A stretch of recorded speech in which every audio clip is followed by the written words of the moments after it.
এদিকে কঙ্কালগুলো পেতনির নির্দেশে গাছ থেকে একে একে নেমে আসতে লাগলো।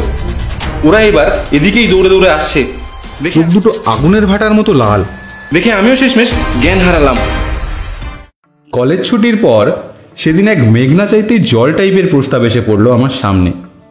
আমার কলেজের বন্ধু অয়ন হঠাৎ বলল, চল ভাই, আমাদের গ্রামের বাড়ি থেকে ঘুরে আসি।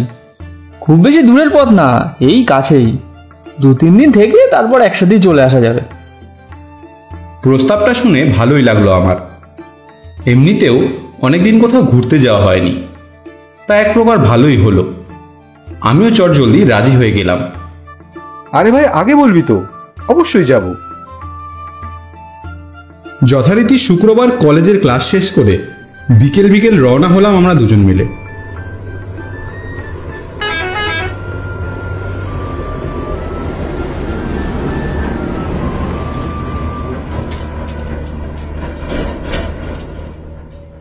পৌঁছতে পৌঁছতে প্রায় সন্ধে পার হয়ে রাত্রি হয়ে এলো।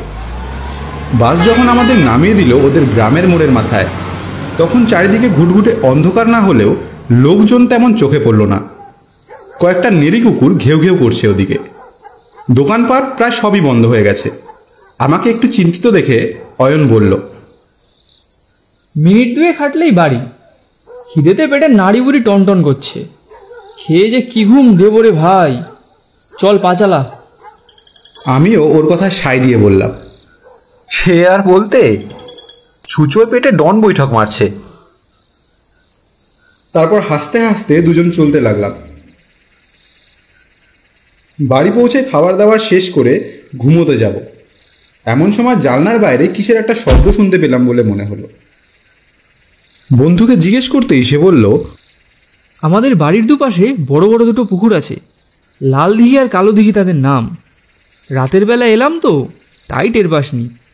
দিনের আলোয় তোকে ঘুরিয়ে দেখাবো। কিন্তু আওয়াজটা কিসের, সেটাই তো বুঝলাম না। পুকুর পাড়ে সারি সারি তাল গাছ আছে। তাল পড়লে তো ওরকম ধূপধাপ শব্দ হয়, আমরা ছোট থেকেই শুনে আসছি। নে এবার শুয়ে পড়।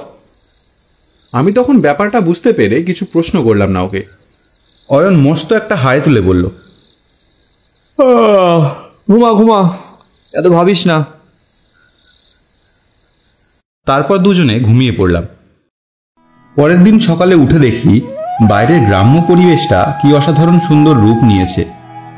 অন্ধকারে গ্রামের সত্যিকারের চিত্রটা অধরাই ছিল। এতক্ষণে তা দেখতে পেয়ে মনটা সতেজ হয়ে উঠল। সকালে জলখাবার খেয়ে বন্ধুর সাথে পুকুর পাড়ে বেড়াতে গেলাম। বাড়ির দুপাশে দুটি পুকুর, যেন একে অপরের প্রতিচ্ছবি। তার উপর পাড় দিয়ে সারি বেঁধে দাঁড়িয়ে আছে তাল গাছগুলো। শৈশবের ছড়া মনে করিয়ে দিল একেবারে। তাল গাছ এক পায়ে দাঁড়িয়ে উঁকি মারে আকাশে। গাছগুলো লক্ষ্য করে দেখলাম বেশ বড় বড় তাল ধরেছে। বুঝতে বাকি থাকলো না যে এই তাল যদি নিচে এসে পড়ে তবে শব্দ তো হবেই। আমি অয়নকে বললাম, রোজ যে এত তাল পড়ে, তোদের তো ভালোই মজা রে ভাই, প্রচুর তাল শুরু করেছিস তাহলে। না রে ভাই, সে এক অদ্ভুত ব্যাপার জানিস।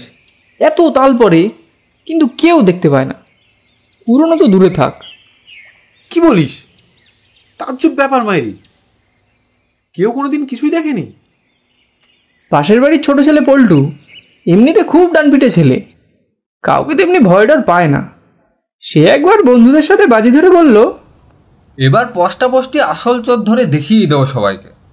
কি ভেবেছে চাঁদু? বারে বারে ঘুঘু তুমি খেয়ে যাও ধান। এবার পল্টু তোমায় এসান জব্দ করবে, 14 গোষ্ঠীর পিন্ডি চটকে রেখে দেবে। রাতের বেলায় তাল কুড়োনো দেখতে কালো দিঘি ছোপের পেছনে ঘাপটি মেরে বসে থাকলো। রাত যখন অনেক বাড়লো, অমনি তাল পড়ার আওয়াজ আসে। পল্টু ঝোপ বুঝে কোপ মারার তালে বসে থাকলে কি হবে, এদিক ওদিক কিছুই নজরে আসে না তারও। শেষে বিরক্তি হয়ে ভাবে ফিরে যাবে। ধূর ছাই, দুপুর রাতে এত পাহারা দেয়া সার হলো দেখছি। কিছুই তো হাতে এলো না, না চোর না চোরাই মাল। ভাবলাম কাল ঝুমে একটু তালের বড়া খাবো, সেগুলো বালি। এমন সময় পুকুর পাড়ে কে যেন এসেছে বলে মনে হয় ওর।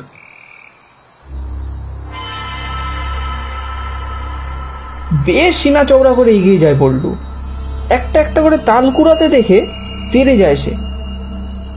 আচ্ছা বুড়ি, তাহলে তুমি সব তাল চুরি করে নিয়ে যাচ্ছ? দাঁড়াও, তোমার মজা দেখাচ্ছি।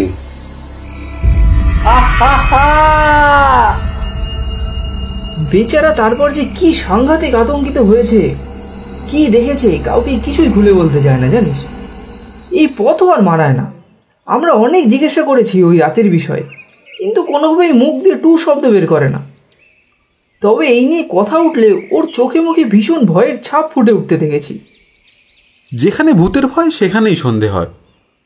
কি দেখতে কি দেখেছে বল্টু? এই ছাড় এসব। কাল দুপুরে কিন্তু পুকুরে স্নান করব। দেখবি কি সুন্দর ঠান্ডা জল, পুরো প্রাণ জুড়িয়ে যাবে। ততক্ষণে মনে মনে ভাবছি, হ্যাঁ, তোর এই ভুতুরে পুকুরে প্রাণ জুড়বে না প্রাণ উড়বে সে তো ভগবানই জানে রে পাগলা। দুপুরে দুজন মিলে কালো দিঘির পাড়ে বসেছিলাম। টলটলে জলে হাঁসের দল ভেসে বেড়াচ্ছিল। হাঁসগুলোকে দেখে আমি বললাম, দেখ ভাই, রাজহাঁস যাচ্ছে। সত্যি ভাই, তোর কোনো গ্রাম্য সেন্স নেই। ওটা রাজহাঁস, ওটা পাতি হাঁস। আমাদের কথোপকথন চলাকালীন লক্ষ্য করলাম এই পুকুর পাড়ে তেমন লোকজন আসে না, কেমন একটা নির্জন পরিবেশ। রাতের খাবার দাবারটা শেষ করে আমি অয়নকে বললাম, আচ্ছা, আমরা তো গিয়ে দেখতে পারি একবার তাল পড়ে হাওয়ায় মিলিয়ে যাচ্ছে কিভাবে। কি বলিস, যাবি নাকি? বাড়ির লোক জানতে পারলে কিন্তু ভাই খুব বকাবকি করবে। আমি ভাই এসবের মধ্যে নেই। আরে ভাই, কাকপক্ষিতেও টের পাবে না। সাথে দুটো টর্চ নিয়ে যাবো, প্লিজ চল। কিন্তু কোনো কিন্তু না, আর বেশি কিছু অসুবিধা হলে দৌড়ে বাড়ি চলে যাবো, পাশেই তো। চল ভাই, আর দেরি করিস না। অনেক ভেবে অয়ন নিমরাজি হয়ে বলল, বেশ, তবে চল আর কি।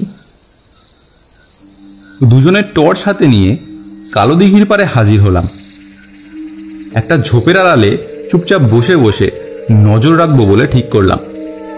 এমনিতেই চাঁদের আলোয় চারিদিক বেশ স্পষ্টই নজর আসছিল, তাই টর্চ না জ্বালানোর সিদ্ধান্ত নিলাম। কিছু সময় এইভাবেই বসে বসে কাটছিল। ঝোপের মোটা মোটা মশাগুলো টপাটপ এই ফাঁকে কয়েক গ্যালন রক্ত চুষে খেল, কিন্তু নিরুপায়, শব্দ করা যাবে না, তাই দাঁত দাঁত চেপে অপেক্ষা করছি। অয়ন মাঝে মাঝেই দেখছি ঝিমিয়ে পড়ছে, তাই কুনুই দিয়ে খোঁচা দিয়ে জাগিয়ে রাখতে হচ্ছে ওকে। ধীরে ধীরে এবার পুকুর পাড়ের পরিবেশটা কেমন বদলে যেতে লাগলো। একটা ঠান্ডা বাতাসের স্রোত বইছে কোত্থেকে, সাথে ধোয়া ধোয়া, যেন শীতকালের কুয়াশা ভেসে উঠছে পুকুরের জল থেকে। দূরে শেয়াল কুকুর সব একসাথে ডেকে উঠল, কেমন যেন একটা গা ছমছম পরিবেশ। শরীরে কোনো অজানা আশঙ্কায় কাটা দিয়ে উঠল। অমনি অয়ন ফিসফিস করে বলে উঠল, আমার কিন্তু লক্ষণ ভালো ঠেকছে না বন্ধু। চল এবার বাড়ি যাই। বেশি গোয়েন্দাগিরি কিন্তু স্বাস্থ্যের পক্ষে মোটেই ভালো নয়। আমারও বুকের ভেতরটা ঢিপ ঢিপ করছিল, তবুও সাহস দেখিয়ে বললাম, দাঁড়া না একটু, দেখি না কি হয়। অয়ন টর্চ জ্বালাতে যাচ্ছিল, দেখে বারণ করলাম, টর্চ জ্বালাস না এখন। এরই মধ্যে ধূপধাপ শব্দ করে তাল পড়া শুরু হয়েছে।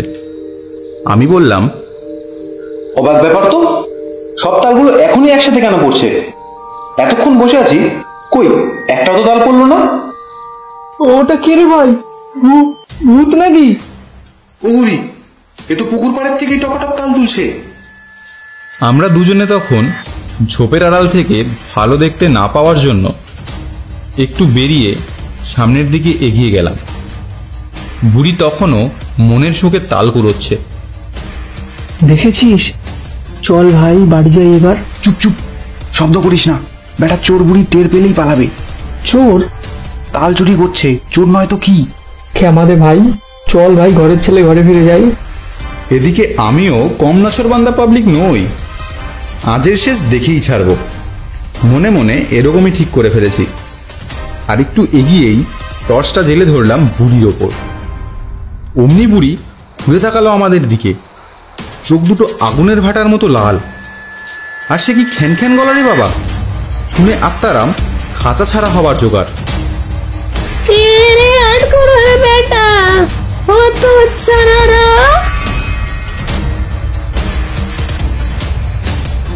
ওরে বাবা রে, গেলাম রে। এদিকে আমি তখন কি যে করি বুঝে উঠতে পারছিলাম না। ওদিকে তাল গাছের ওপর বসেছিল অনেকগুলো নরকঙ্কাল। এতক্ষণে নজরে আসেনি কেউই। ওরা আসলে তাল পেরে পেরে নিচে ছুঁড়ে মারছিল। কঙ্কালগুলো একসাথে সবাই বলে উঠল। পেতনি তখন দাঁত কর্মর করে বলে,